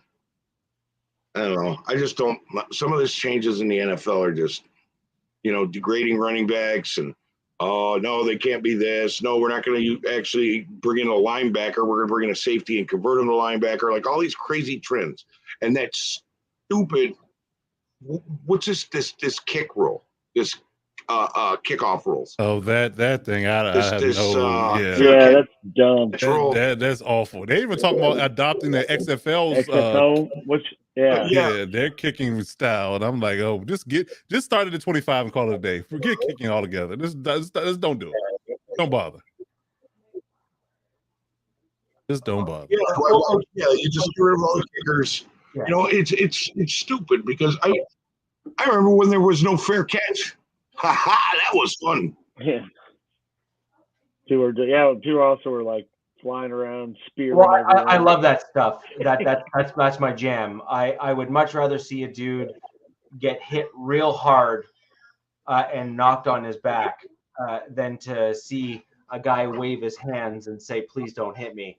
After all, you're playing a contact sport called football. And so get over yourself is kind of what my whole stance is on that. But the point is, OG, you kind of hinted at it. This is kind of very much my point, which is teams are defaulting to their base defense as being nickel and dime. And in the old parts of the NFL, what you're kind of referring to, where those slot guys, the Renfros, the Cooper Kupps, the Wes Welkers, those types of wide receivers where they literally lit the league on fire. And don't get me wrong, they lit the league on fire when they were in their prime, when they were really killing it, is It's when teams were more often than not playing in base defenses, which is inside linebackers as opposed to safeties. And that's, in my opinion, why you're seeing these tight ends being so successful instead of the slot guys, is because a safety is like $190 or 200 if you're lucky. A tight end is like 240, 230, and typically 3-4 inches or more taller than that safety that's then covering them. And that's why they're winning those matchups. Whereas before, you had those slot guys that were shifty and short, that were kind of pivoting faster than the linebackers could pivot on a dime. And then as a result, you had those guys kind of win those matchups. And now you just seen the NFL shift, and therefore offensives are shifting as well. So that's just that's why I had that take.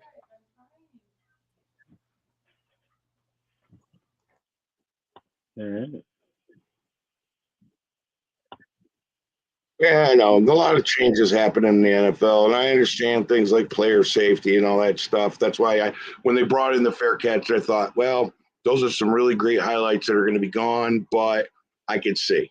I can understand why they put that in place. But this automatic 25 stuff, it's like, why? That makes the game boring. You should be able to pin someone back inside their 5, Well, I think what we need to do with that is, as fans, just actively complain as much as possible on, because it's a trial run for this year, is it not? Yes. Yeah.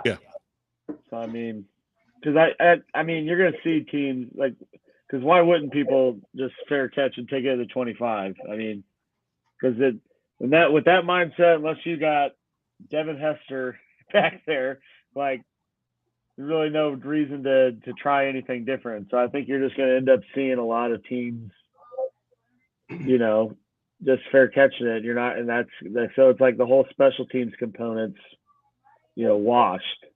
Just. So I just want to quickly touch on this, and I'm going to throw over to you, Coach, to kind of go over the Chargers and all the details there, and then we'll wrap up the show. Clayton, I actually was on one of the other Broncos podcasts not long ago, and I made this as a comment in their chat. And I think it's pretty relevant given our previous conversations on this podcast just this evening.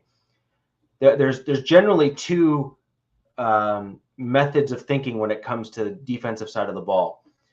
One is you bolster your secondary so much that you think that it then helps your interior defensive linemen kind of shimmy off of blocks and whatnot and then get to the quarterback. I am not of that mindset. I am of the mindset of saying, I want a dominant interior defensive line, or the big guys, which is I want really good linebackers, and I want really good defensive ends, and I want really good defensive tackles or nose tackles, depending on what defensive scheme you're playing in, because I believe that those are the players that actually are the biggest difference makers on the field. And I think that they then improve your secondary because it forces the quarterback to get the ball out of their hands faster, and they end up making more mistakes. And it makes average cornerbacks, average safeties, etc., look better because they're able to then make faster decisions. The quarterback are then forced to make faster decisions, and then therefore the defensive players on the back end are able to make better plays. So it really becomes a preference in terms of how you want to field your team. I will say that typically speaking in today's NFL, the teams that have won the Super Bowl have typically done better with a better interior defensive line, which basically supports my general statement and my general approach. But there are certainly examples of other teams that have gone the other route in recent years and had some success as well. But that's I agree. I think we do have some great guys on our team. I really do. But I would much rather have had us do inside out rather than outside in. And that's been the philosophy of the Broncos, going outside in. And guess what? Our win total last year was 5. So I'd say not so great. It's just my general take. And I think that we really ought to be focusing more on the interior of our trenches instead of the guys on the outside. That's just my take. Coach, over to you. In terms I gotta head out there. that's fine. Thanks, Alex. Sorry. Over to you, Coach, in Gotta terms get of to the a Chargers, and we'll wrap up the show. Thanks, Alex, for joining us. Appreciate it. Hey, Yeah. Buck. See you guys. Yeah, I mean, it's not much to I guess you can say wow people with when it comes down to the depth chart. It's pretty customary. Pretty much what I thought. Just the only major difference, they have an or on here with Asante Samuel and Desir Taylor. That's interesting in regards to who's going to be the number 2 corner. So that's an interesting battle and a positional battle that's going on there. But outside of that, I mean, it's not much to tell. And I'm curious to see who they actually consider wide receiver 3. Because they both have Josh Palmer and Quentin Johnson listed on either side of the depth chart as that 3/4 person. I guess it just depends on what they call from a deployment perspective to determine who's going to be out there on the field at any given moment. I'm also curious too of how much or if at all they play those guys. I think it's going to be interesting to see how many snaps, if any, they get in the preseason, as well as some other guys. Because there's a guy by the name of John Hightower who's making noise in the camp as well. It is ironic enough that he's only 6'1". As much people they talk about how they love power forwards in the wide receiver room, 6'3" and above. He's only 6'1", running 4.4 40. And he's been wilding guys in camp in the reps he's been getting. So I'm interested to see how he performs against live action. So he's a name that I'm going to watch from a reserve perspective. But for an offensive perspective, what I'm going to wait and see things kind of shift and move is when Max Duggan gets his reps. Because I'm just not. I was watching Easton Stick for the last 3 years play preseason, and it's a snooze fest. I mean, just gonna be honest with you. I still don't understand why he's still the backup. But again, he's probably gonna get the first team reps. So he probably play the first half, and Max will play the second half. So I'll be interested to see what the second half group does from a protection perspective, and what Max does with his reps. Because I think he'd be more of an interesting story when it comes down to the quarterback position in regards to what he's going to do in preseason against the Rams on Saturday. But overall, I mean, like I said, I'm not, Brandon Sitters had the mindset in the elk that he's not going to play any all-stars mostly. So we're looking at a second string start and third and fourth string to end. So it'll just be very interesting to see if anybody splashes. Like I said, I'm looking at the interior D-line. That's my focus, to see what those guys do in run protection as well as pass. A couple of guys, just have eye on is from a make or break perspective is Gerard Clark, like I said, and Scott Matlock. But other than that, I'm not going to sing praises of guys I'm not even sure they're going to make the roster, to be honest with you. But also I'm interested to see what JT Woods is going to do. And he's a story. I think him and Dean Leonard should get a lot of snaps in preseason, and I think that this is their time to take those steps forward if they want to get reps in the starting from the starting perspective coming into the season. So I'm looking to see what JT does in his second year, what Dean Leonard does in his second year. I think outside of that, the guys that are lined up to start are pretty much penciled in. Assuming health, and it's just a matter of what they do from a reserve perspective, who shines bright in those moments. So looking at the secondary, looking at the interior D lineman, and it's interesting to see Deion Henley be the third string interior linebacker behind Nick Neiman. It's very interesting there to see if Nick Neiman can outplay him and throughout the preseason as well. So I'm looking at that. But overall, I mean, I've had to pinpoint certain guys that I want to see. Max Duggan, I want to see what John Hightower has, whether Quentin and Josh play at all, and from a receiver perspective. Do they roll out Donald Parham? And what our backup running backs do, Josh Kelly and Isaiah Spiller? How many reps will they get, and how productive will they be in regards to the offense in the early part of the preseason? So overall, I mean, again, I'm just looking at to see what the backups really, really do, and what the reserves and the rookies do in their limited action, and how well they play against other competition. I got a question for you, Coach. Listening. You have changed your offensive coordinator. Yes. So I would say that is a big move. I think you would probably agree that when you change offensive coordinators and schemes, that is certainly a learning curve, and I don't care who you are, professional or not. Mm-hmm. So do you think that Staley may be more flexible in playing his starters this year than he was, say, last year, given the fact that he had year-over-year consistency at the offensive coordinator position? No, I don't think he changes it. I don't think he does at all. Fair enough. And I do think he believes that the guys he really needs to rely on to pick up the offense are all veterans. Like, the only person that you really have the question, whether or not they can get up to speed fast is Quentin Johnson, and how many reps he's got in practice tells me he has. I think they really feel confident there. So, yeah, I think that they're very comfortable with the backup linemen, the backup wide receivers, tight ends, et cetera, getting the most of the preseason reps just to see what you really have. Giving them a half of work versus a quarter of work. Because if you play your starters, typically, your reserves get a quarter of work maybe. So giving them a half of work and versus a quarter of work, to kind of get them up to speed, and you really can iron out who you really want to keep or who you may want to practice squad. Well, it's going to be beneficial in this particular experiment. So I don't think he changes it at all. No, fair enough. I just thought it's certainly one of the things that could change a coach's direction. Yeah, and I see why you asked that, because you're trying to see how the offense looks in live action, with starters. But I think they have it under wraps enough to be able to be okay with leaving the starters out. No, fair enough. And that was really my only thing from when I was looking at the Chargers, this week. Your depth chart didn't shock me at all. Your next preseason game is what I think it's probably going to end up being. But my the big banner question was the one I just asked.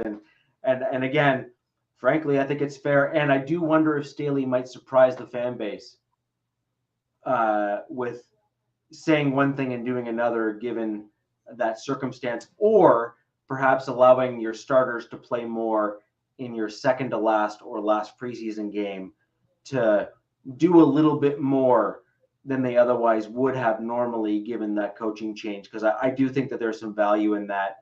And or what you will then end up with is a slower start to the season. And in the AFC, I'm not sure if you can afford that. Yeah, I'm not really a chief concern. I think that Staley follows behind McVay's example, and I think they're really, really, really, cemented, 10 toes down with that ideology. They don't play starters in the preseason. Fair enough. Well, guys, that's gonna do it for the show this evening. Covering up, we're gonna have some real interesting comments coming up for next week's show with regards to the plays and things that we saw from the first preseason game. I am absolutely going to be stoked to see what happens with those players and guys there. I know the rest of us will as well. Very interesting to see, unfortunately, what injuries come of those games as well, because it's football. So that kind of stuff is always a possibility. And we'll also see what teams make changes after the first preseason game as well, because that's really the whole purpose of preseason, is to adjust and move forward to make your team better. So anyways, guys, until next week, where the West Side is in fact the best side, we will see you. Peace. Even when you feel low, you can still go. Even when you feel slow, you can still go. Even when there's no hope, you can still go. I never answer to no, man, I still go. Go, go, go, go.